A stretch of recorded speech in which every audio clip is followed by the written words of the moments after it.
And a call for restraint by the UN Human Rights Chief in the wake of that deal. Volker Turk also decrying the onslaught against international law that has triggered widespread human suffering.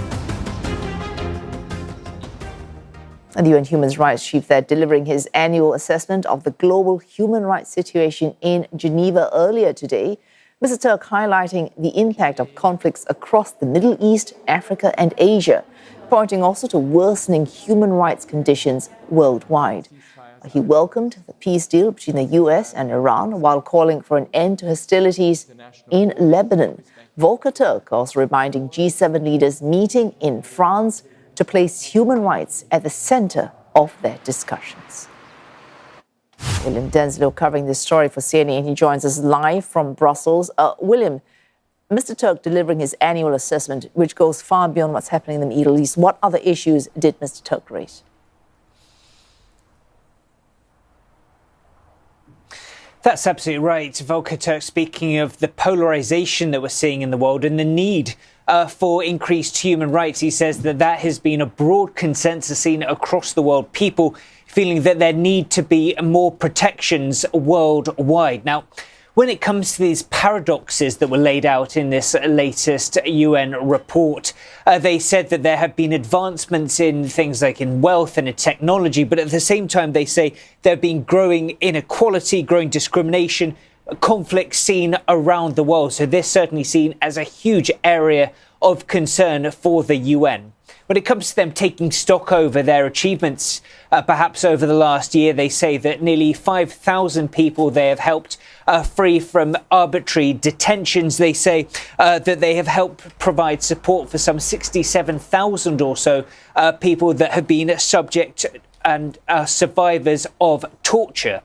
This all comes as the UN says the UN agency says it's essentially seeing a financial crisis. It says that it is facing a $50 million shortfall in funding compared to last year. They say they're making changes to the agency to try and act more efficiently to make sure that the help they can provide is reaching those most in need.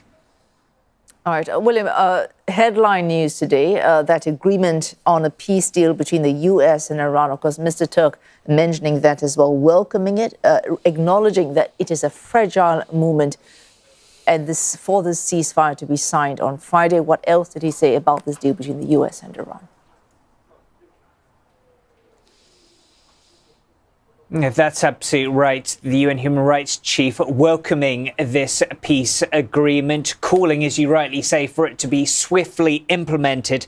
And he called on all sides at this point to show a maximum restraint going forward in what is seen still as a very fragile moment. He said that he's calling on those to act in good faith as well.